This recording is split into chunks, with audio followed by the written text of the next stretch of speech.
ஒரு பியூட்டிஃபுல்லான silk blunted டசரில் பாடி ஃபுல்லாக இந்த மாதிரி பார்த்தீங்கன்னா புட்டாஸ் இருக்கும். அது சரியில் தான். திஸ் அ பல்லு அண்ட் ப்ளவுஸ் பார்த்தீங்கன்னா இந்த மாதிரி உங்களுக்கு ரன்னிங்கில் தான் வரும்.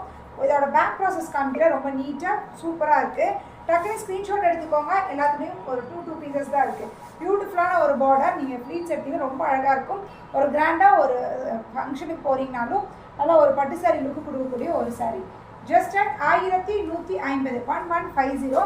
இதில் இருக்கிற கலர்ஸ் அப்படியே ஒவ்வொன்றா காமிக்கிறேன். இது பார்த்தீங்கன்னா ஒரு மாதிரி க்ரீன் பியூட்டிஃபுல் ஷேடு ஒரு சில்கோட இது இருக்கும். இது பார்த்தீங்கன்னா it's Rama green and is a pink. பியூட்டிஃபுல்லான ஒரு அழகான பிங்க். ரொம்ப அழகாக இருக்குது. ஒரு மாதிரி பிங்க் ஷேட். அண்ட் இது வந்து கிரே அண்ட் மாதிரி லாவெண்டர் கலந்த மாதிரி ஒரு colour. Grey exact it's a grey தான். இது ஒரு டைப் ஆஃப் க்ரீன். இது it's a type of pastel green. And இது பார்த்தீங்கன்னா இட்ஸ் அ வைனும் மரூனும் கலந்த மாதிரி ஒரு ஷேட். இதில் பார்த்தீங்கன்னா நிறைய ஷேட்ஸ். ப்ளூ பியூட்டிஃபுல்லான ஆனந்தா ப்ளூ சொல்லுவோம் இல்லையா, அந்த மாதிரி ஆனந்தா ப்ளூ அண்ட் பிங்க். இது ராணி பிங்க், வாடாமல்லி பிங்க் கூட சேர்ந்த மாதிரி. ராணி பிங்க்கும் இல்லை வாடாமல்லி பிங்க்கும் இல்லாமல் அப்படி ஒரு பிங்க். அண்ட் இது ஒரு டைப் க்ரீன். இது எல்லா கலர்ஸுமே 2 பீசஸ் இருக்குது. டக்குனு ஸ்க்ரீன்ஷாட் எடுங்க, வாட்ஸ்அப் வந்துடுங்க. பியூட்டிஃபுல்லான பீஸு மிஸ் பண்ணாதீங்க. ஃபாலோ பண்ண மறந்துடாதீங்க. பாய்.